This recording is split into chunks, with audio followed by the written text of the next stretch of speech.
You guys, I'm running so late. And I walked out here and it's really cold. I put my robe on. I'm fully dressed underneath this. Let me start. Oh, they're mad I'm late. Get the generator started.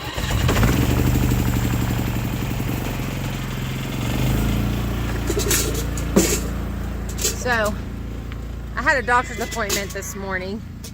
Pretty excited. I'm down almost 20 pounds. It feels really good. I definitely feel better. So, what did I do with the, there it is, the tripod. All right, thanks for hanging out with me. Let's go milk some goats. It's all right, you guys. Good morning.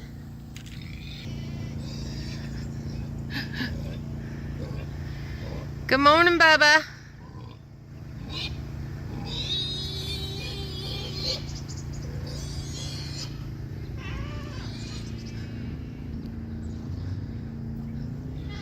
One, two, three, four. Oh. Oh. Dang it. We're definitely having a problem with something getting in and getting our ducks at night. I thought the net was going to work, but it did not. It still killed one and was able to pull it through. So frustrating. We're down to 5 big ones and 3 little ones. It picked off 4 of the big ones the other night. Dang. That really bums me out. We're gonna have to bring them in and coop them up better at night.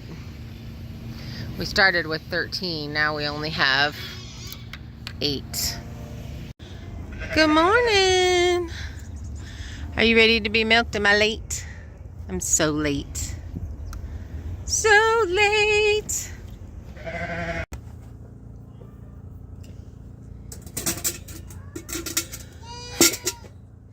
This goat is so mad at me. She's like, didn't even want to get on the stanchion. We had to take a minute.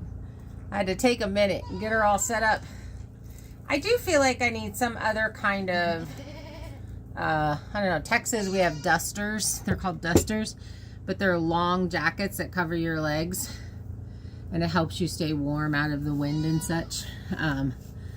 But I think that's why I always wear my robe out here. I am fully dressed underneath this. It's just chilly today. I think it's like 47. And what is it, August 28th? We have been having a little cold blip. But it's going to be 92 on Sunday. So it'll warm back up. So today's topic, I had asked in last week's video, you know, if you had a topic you thought I should talk about or you wanted to hear more about, to put it in the comments. And one of them was, what would you do different now versus how I've done things here in the past? And that's such a hard question to answer because I have knowledge now where then I had none. And I was actually talking to another friend about this.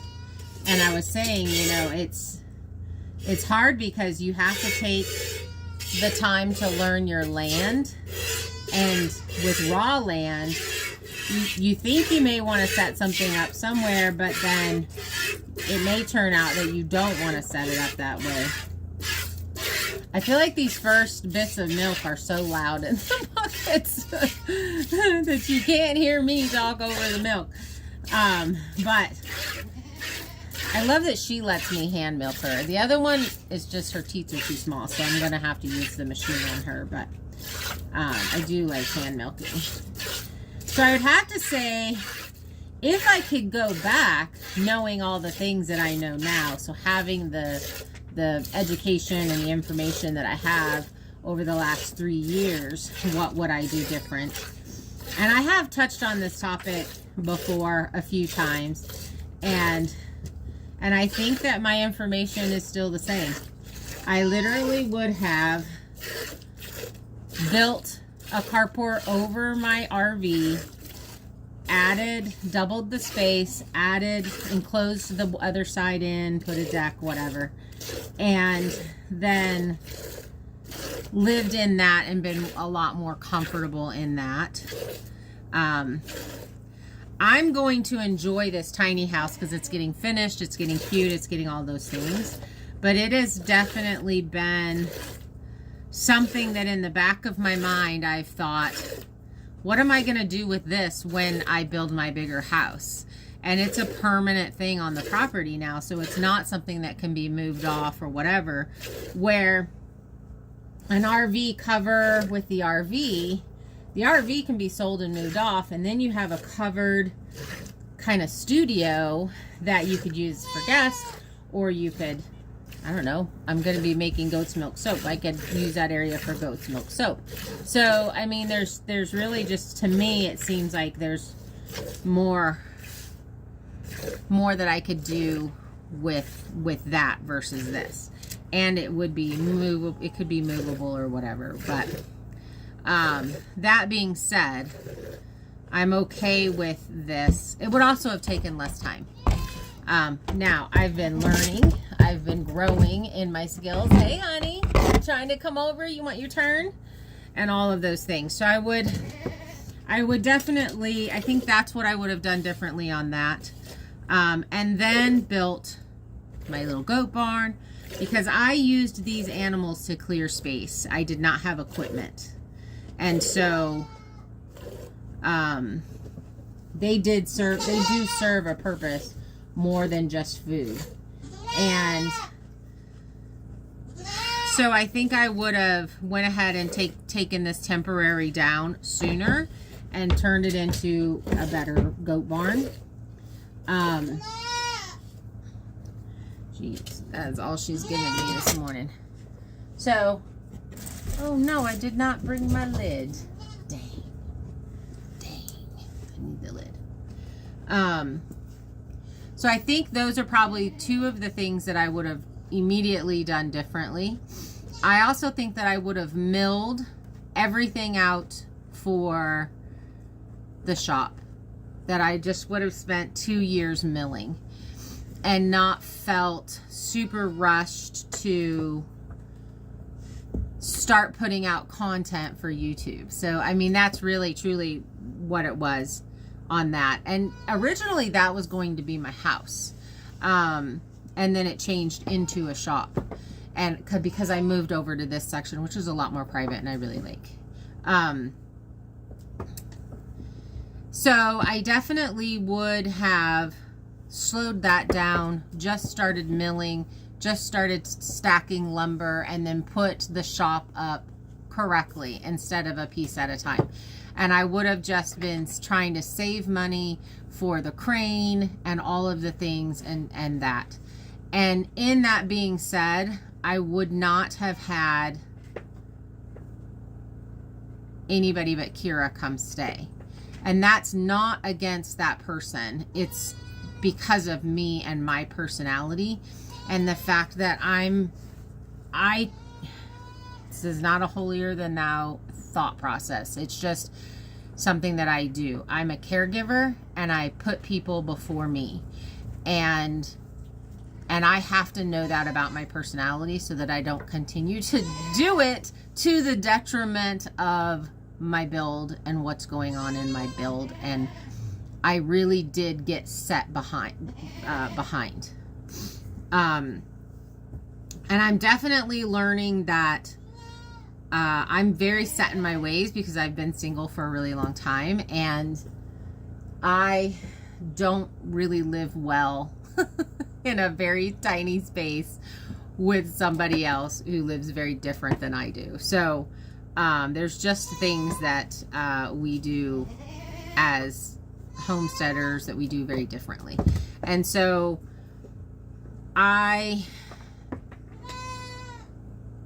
when building a homestead, when building from scratch, when doing something like this has to take priority over everything else.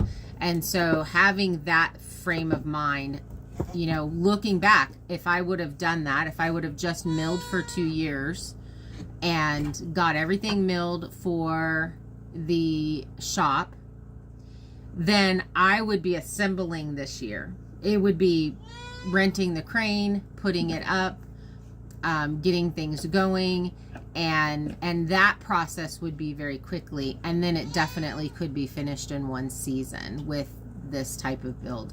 So I would have to say that that's really what I would have done different. I know that I would still have animals because, again, that's my personality. I like the critters. I like taking care of them. I enjoy having them around. I enjoy being able to use them to work. You know, we just added the pigs to the farm, and you really could, if you didn't have the thought process that I have, you know, I looked into, I really did have a pros and cons list. I've actually been thinking about pigs all year long, but I'm like, oh, do I want to? I don't know. It would have to be a good deal. This was a very good deal. And if the only thing that they give me is compost, they're worth their weight in gold. And so I spent $400 on compost at the beginning of the season, and it was not enough compost. These guys doing a deep litter method will give me a lot of compost. And so with very minimal amount of effort for me, and being that I'm in the having the health issues that I'm having, that gives me something to do. I actually wish that I would have gotten pigs very quickly and started building my compost, knowing that I was going to have a garden, get that going, get that building, get them clearing, digging out roots, digging out all the things, and then just coming in and straightening it all out. That would have been perfect. Hey now, be nice. Let me switch goats. Which means we go to a voiceover from here on out because she has to have the machine. Oh my goodness, you. Oh my goodness. So I would definitely say, if you know that you're going to garden, get an animal that's going to make you compost. Pigs just do a great job, and they give you pork. So if you don't want to have a breeding trio, get like, you know, your feeder with pigs. Justin Rhodes does it. Has his feeder pigs, builds his compost up. Because I don't care what kind of ground you have, you're going to want to do something like that. The other thing is not, I wish I wouldn't have done the colony, and I would have built the cages to fit on top of my raised beds to just start composting in place during the off season. So even if I didn't try to grow anything, I would have these fantastic ready beds to start planting and be very, very successful. I have not had the garden that I want, and that's been a battle that I've definitely come up against. I do think that being flexible and changing as things come up and are different and all of that stuff, you definitely have to have that flexibility in yourself. And if you don't, this is not going to be something that you enjoy doing.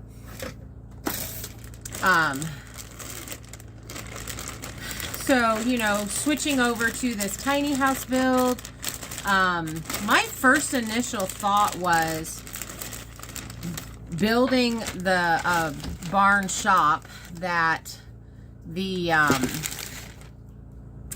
RV could fit in with some living arrangements attached to it, and I let myself be talked out of doing that, and I definitely regret that. That would have been, we would have been much more comfortable sooner, especially if it was just me and Kira. And financially, I think I would have definitely been in a better place. I would have been able to learn a little bit more about building. But I've also made the decision that in the future, I am not going to build the frame of my barndominium. I'm going to hire that out. I'm going to do whatever I have to do to hire that out because physically I'm just not there. Who knows? Maybe I'll meet the man of my dreams and I will, he'll help me build it. But I don't mind doing the inside stuff. I can physically do that, and I don't mind it taking a long time or be slower because I am comfortable in the tiny house. So, but I you know, I would also think about if I build a tiny house, is it something that I could Airbnb out or rent out and have a rental on the property, or somebody come work for their for staying here? You know, they help manage. Do a lot of that in Texas. You see a lot of that in Texas. So, you know, and then that person's not living in your space, you're not living in their space. It's just all around a better situation. Oh, this is not plugged in. Are you kidding me? She's gonna lose it because I don't have this plugged in. I didn't know this got unplugged. This is a chaotic day. Totally a chaotic day. I'm gonna go plug that in. Hopefully she'll just keep eating. She never does. I don't know why I think she might. I'll be right back, girlie.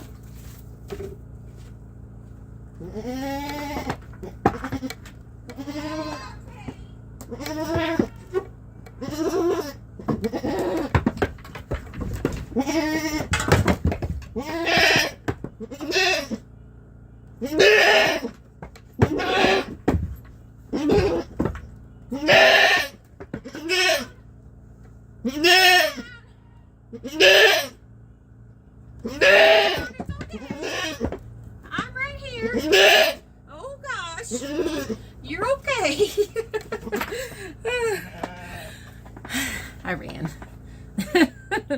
Something else that I really could have done that, you know, now I'm thinking as I'm listening to the video back, is that first summer gotten just one of those great big giant tents and taken the RV and stripped it down completely to the trailer and built onto that as a tiny house, because those can be sold and bring in more income very easily.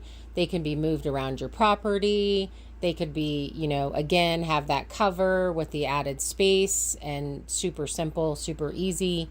Traveling, you can take off with them and go to conventions and things like that. So, you know, that was something that I really thought about doing after everything was done, taking this RV and turning it into something like that. But starting with that would have been an idea.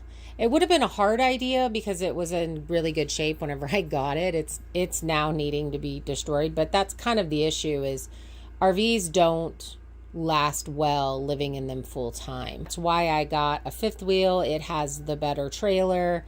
It has mine is a toy hauler, so it has the garage in the back, but that whole space, it's 35 feet long, could have been completely redone into an actual tiny house and then be resold for quite a bit. I mean, they really do go for $60,000-$80,000 pretty easily. So, you know, at this point, or once the barn dominium's done and I just say, I'm going to sell this, then I could. And that could give an added income. And, you know, that first year, just having one of those big hunting tents that, you know, you could finish out and have a bed in and be really comfortable. It would have had to have been done that first summer and ready to live in the wintertime. Still could have had a little wood stove in it and been comfortable in that aspect. So that is actually an idea. If you are thinking about doing this, you really could purchase an older one that has a good frame, a good trailer on it, and just plan on gutting that down and starting over and rebuilding. There's tons of YouTube videos on it, and I think that that is a real valid thing that you then could make some money off of. So keep that in mind if this is something that you were doing.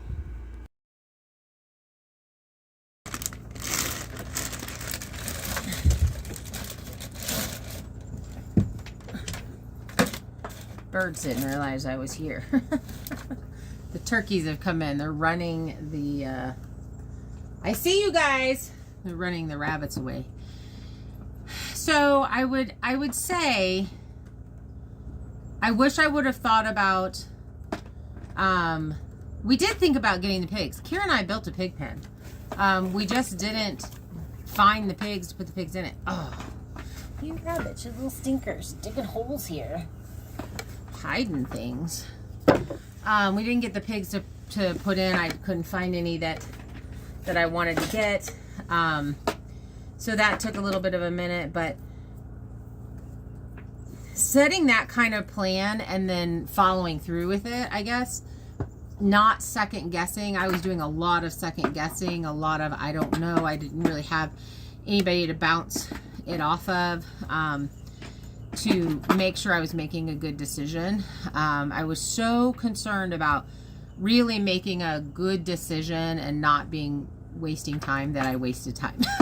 So, you know, grab your decision and go with it. And then if it doesn't work out, sell off, process, put them in the freezer, whatever. It still works itself out. You're gonna have babies right there, huh, little girl? That's where you're gonna do it? You're very pregnant right now. So, oh, the rabbit's moving, you guys. So I would definitely, let me get this out of your way, Mama. Yes, you're making it very hard. So I definitely would say that's one thing that I would say is don't second guess your decisions. Just go with it. Just get in it and go with it.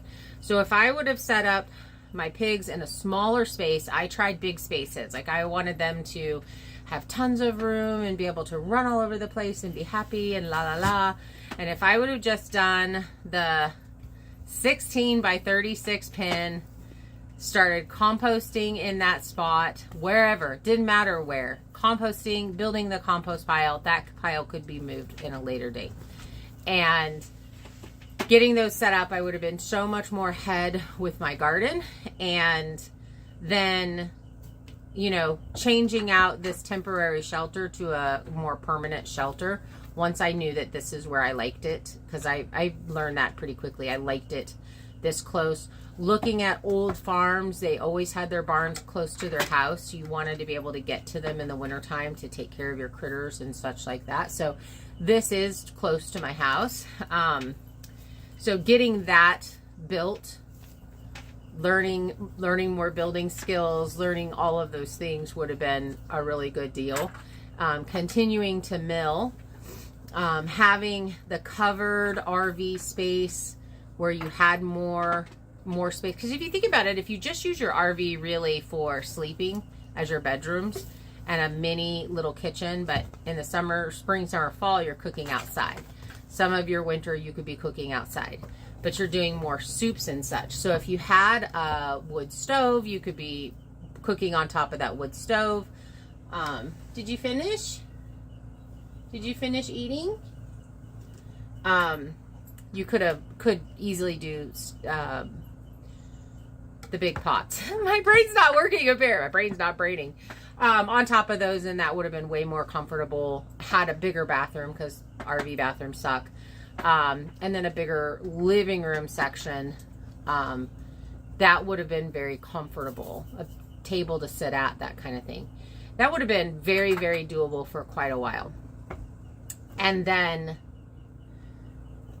being prepared for like this year would have really been putting up the shop, and I would have had everything ready, everything set up for that, and would have been good to go with that.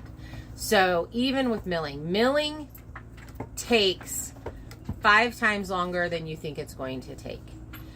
Preparing that wood. So if you have logs brought in, that's a little bit easier versus you going and cutting them down. So I don't care if you have the timber on your property, you're either going to spend 1 year collecting your logs from your timber in these short building seasons. We have very short building season. So year 1, collecting all the logs while you're clearing your building spaces. Year 2, you're milling. 2 and 3, you're just milling. That's all you're doing. You could probably get it done in one season up here, everything milled, if you had the equipment to move your logs onto your mill and such.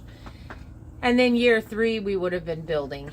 And in between that, these little small spaces. So I'd have to say, I think that's what I would do differently. And saying that, if I was in the RV, a lot of my build has been about making myself comfortable in a construction zone. If there's any way you could not be living in your construction zone, do that. It's horrible. It's awful, and it makes things take a lot longer. So money was also an issue. Like, we had to wait on money because I had someone else living here, and I was financially responsible for everybody. I did not have the money to spend monthly on my build, which was the original thought process. So again, not having that extra person here and taking everything that I have and putting it into the build, you know, that's something that you would need to think about. If you were thinking about having someone come help you because you're by yourself. You know, Kira's a ton of help. We work very well together. There's no stress. There's no anxiety. There's no competition. There's no any of those things. And she pays for herself. So I just feed her. I cook for her. So I'm still able to feel that need in me. And I would have to say you have to be honest about yourself and who you are and how you handle things. And are you willing to talk through stuff? Are you willing to... Is the person that you're inviting in your space willing to look at their own flaws, their own faults, their own things that they have, their own issues, and work through them? Because everybody comes in with baggage. And, if you're doing this with your spouse, if you're doing this with your kid, it's a whole different story. But there's a large group of us people, men and women, that are single at this older age. And I see a lot of that. I want to get land with my friends and build a big space for me and all my friends. It sounds beautiful. It's very romantic. It sounds very beautiful. It sounds fantastic. But the actual aspect of it is, if you don't have people that are willing to look at themselves and willing to say, where are my flaws? Because we all have them. Where are my bonuses? How can I use something that could be considered a flaw in a positive manner, so it's not a flaw, it's actually a positive help to the group? That's hard to do. And if you have someone that's not willing to do that, it makes living with that person very difficult if you're doing your trauma stuff. Because let's face it, we don't get to 50 without having some form of trauma in our lives. And that's kind of my real thought process through it. Is I'm learning every day what my internal issues are, and I don't want to put those on somebody else. So what can I do to, do better? What can I do to do better? So I think that's my absolute biggest regret, is being more concerned about other people and less concerned, not putting my concern where it needed to be, which is on this build.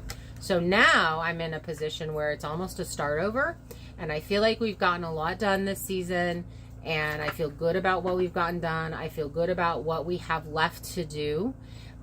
Major cleanup on the property. Yet again, it's a construction site.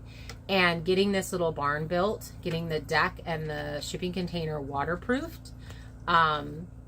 Those are going to be huge changes and make a great big difference in everything for this winter.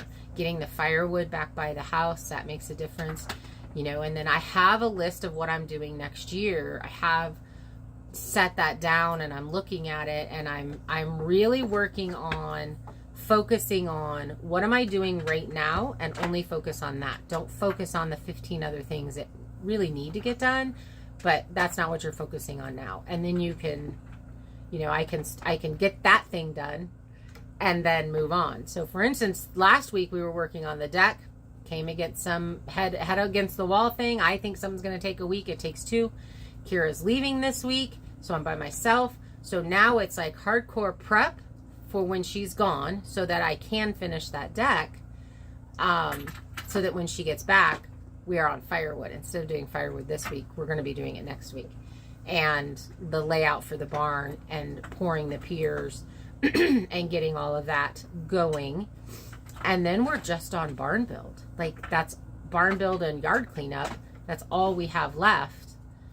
so that I'm prepped for this winter to finish the inside of the shipping container. I do think that's probably the hardest thing for people who watch, to understand that we only have an outside build season. It's very short. And I don't want to be outside working all winter long. I would rather be working inside. So I'm going to leave those things so that I have stuff to do all winter, so that I'm not just sitting doing nothing.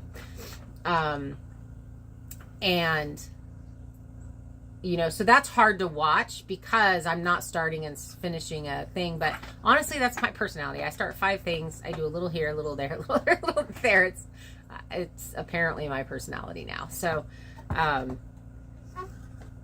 yeah, I think that's it. I think, you know, and everybody says this, have a plan, be flexible with your plan, which sounds odd and weird because you're like, no, if I have a plan, I need to follow that plan. That's normally how I am, which is why I've been like, no, I'm not doing a plan, because then I become very rigid and I don't want to write all this down and have something hanging on the wall and then be mad at myself that I did not get that done. But learning to be flexible with a plan has definitely something I've learned here the last few years. And then being gentle with yourself on just do the best that you can every single day, and be proud of yourself for what you've gotten done, and don't shoulda, coulda, woulda. If you have space for shoulda, coulda, woulda, then you didn't do your best. And so, you know, I spent 2 days down with a migraine this week. I don't get migraines, but I had one, and it had me in bed. And so I didn't accomplish my week, but I'm also not mad at myself because there was literally nothing that I could do to change the fact that I had a migraine. I couldn't even look at light. Like, my left eye was twitchy. All right, let me put her out and go strain this milk. Again, in the comments, if there's something, a topic that you have, you know, a question that you have or something that you want me to do a stanchion chat about, put it in the comments and I will definitely try to get to it.